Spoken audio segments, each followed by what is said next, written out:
हम आज जो भी हैं वे हमारे पूर्वजों के उन क्रियाकलापों से निर्मित हैं जो उन्होंने गुफाओं में रहकर व अन्य जानवरों के साथ संघर्ष करके सीखा है।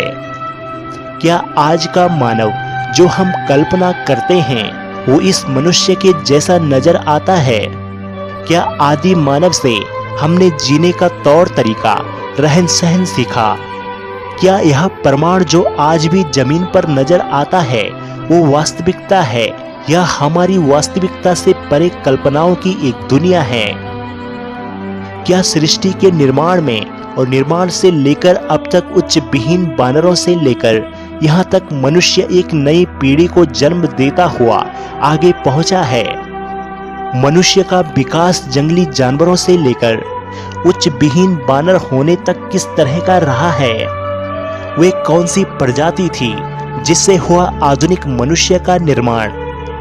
इन प्राकृतिक घटनाओं से कितना प्रभावित हुआ मानव? और आज जो मानव हमें नजर आता है उसका वास्तविक स्वरूप इस तरह से कैसे निर्मित हुआ? मनुष्य की आज की समानता सबसे प्राचीन अध्यम मानव से मिलती है जिसको हम मानते हैं आधुनिक आदिम मानव ऑस्ट्रेलोपिथेकस। इसका पेट बाहर की तरफ निकला हुआ था और साथ ही साथ सबसे ज्ञात सबसे आदिम मानव के बारे में यानी ऑस्ट्रेलोपिथेकस के बारे में ज्यादा जानकारी प्राप्त होती है।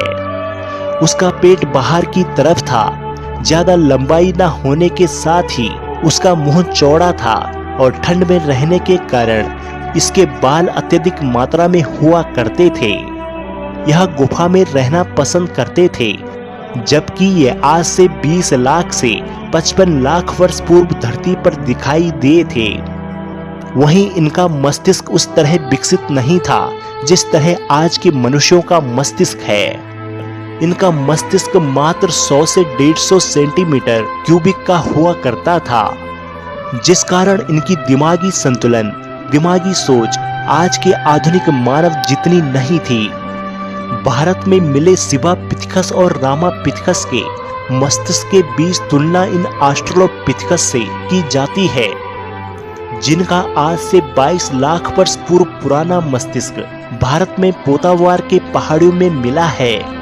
इसकी तुलना इस तरह के मनुष्यों से की जाती है जो ऑस्ट्रेलोपिथेकस के अंतिम दौर में आया था, यानी कि आज से 20 लाख वर्ष पूर्व। वहीं उसके बाद होमो हैबिलिस के बारे में जानकारी प्राप्त होती है जो आज से 15 लाख से 20 लाख वर्ष पूर्व तक जीवित था, जिसका जीवन यापन जंगल में शिकार करके व आखेट करके यानी जंगल में मिले जानवरों से ही उसकी भूख शांत होती थी। उन्हीं के आधार पर बनाए गए हथियारों से प्रमाणित होता है कि हथियार ही थे जिन्होंने उन्हें जीवित रखने में मदद की, जिससे पता चलता है कि वे अपने भोजन के लिए किस तरह की सोच आधुनिकता को जन्म देने के लिए तैयार थे। विभिन्न प्रकार के उपकरणों ने आज के आधुनिक उपकरणों को जन्म दिया।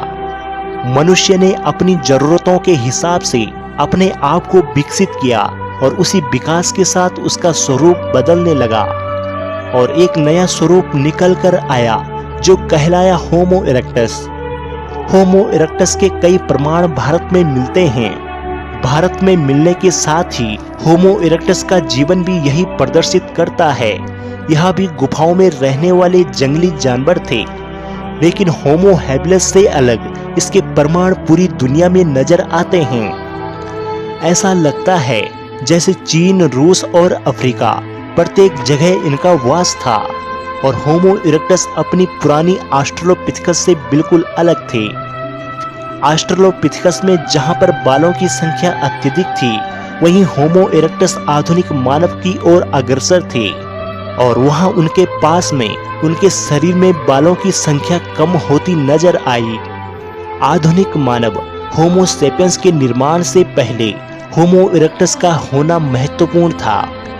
होमो इरेक्टस के पास जो हथियार थे वो भी आधुनिक थे, तो ये प्रदर्शित करते हैं कि मनुष्य के मस्तिष्क का साइज बढ़ता चला गया और मस्तिष्क के साइज के बढ़ने के साथ ही उनके अंदर विज्ञान ने जन्म लिया और फिर विभिन्न प्रकार के उपकरणों का निर्माण हुआ।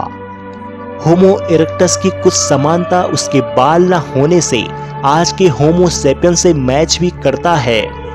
अगर आप देखेंगे तो उनकी संरचना ठीक आज के मानव जैसी नजर आती है।